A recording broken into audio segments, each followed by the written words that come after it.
عنك عن هذا واستغفري لذنبك إنك كنت من الخاطئين. وقال نسوة في المدينة امرأة العزيز تراود فتاها عن نفسه قد شغفها حبا إنا لنراها في ضلال مبين. فلما سمعت بمكرهن أرسلت إليهن وآتت لهن متكئا وآتت كل واحد منهن سكينا وكانت تخرج عليهم. فلما رأيناه أكبرنه وقطعن أيديهن وقلن حاشا لله ما هذا بشرا إن هذا إلا ملك كريم. قالت فذلكن الذي لمتنني فيه ولقد راودته عن نفسه فاستعصم ولئن لم يفعل ما آمره ليسجنن وليكونن من الصاغرين. قال رب السجن أحب إلي مما يدعونني إليه وإلا تصرف عني كيدهن أصب إليهن وأكن من الجاهلين.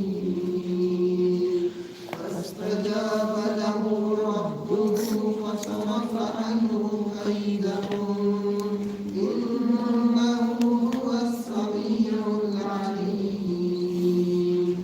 ثم بدا لهم من بعد ما رأوا الآيات ليسجننه حتى حين.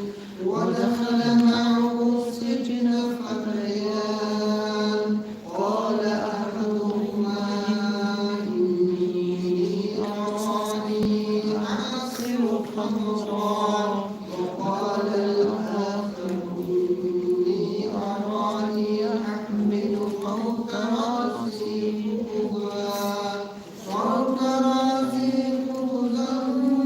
تأكل الطير منه نبئنا بتأويله إنا نراك من المحسنين.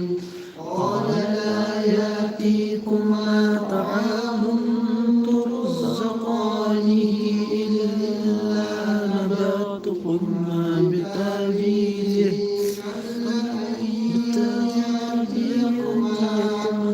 ذلك مما علمني ربي إني تركت ملة قوم لا يؤمنون بالله وهم بالآخرة هم كافرون.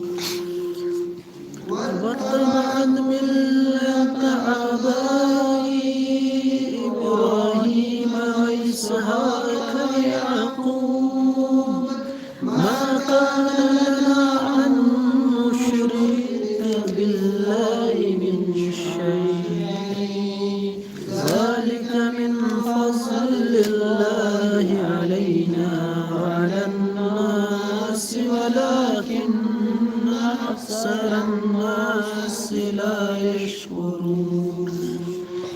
يا صاحب السجن أأرباب متفرقون خير أم الله الواحد القهار ما تعبدون من دونه إلا أسماء سميتموها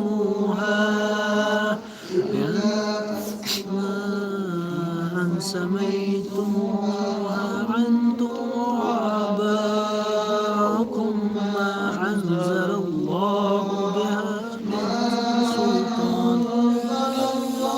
بها من سلطان إن الحكم إلا لله أمر أن لا تعبدوا إلا إياه ذلك الدين القيم ولكن أكثر الناس لا يعلمون يا صاحب السجن أما أحدك ما يسقي ربه خمرا وأما الآخر فيصلب فتأكل الطير من رأسه قضي الأمر الذي فيه تستفتيان وقال الذي ظن أنه ناج منهم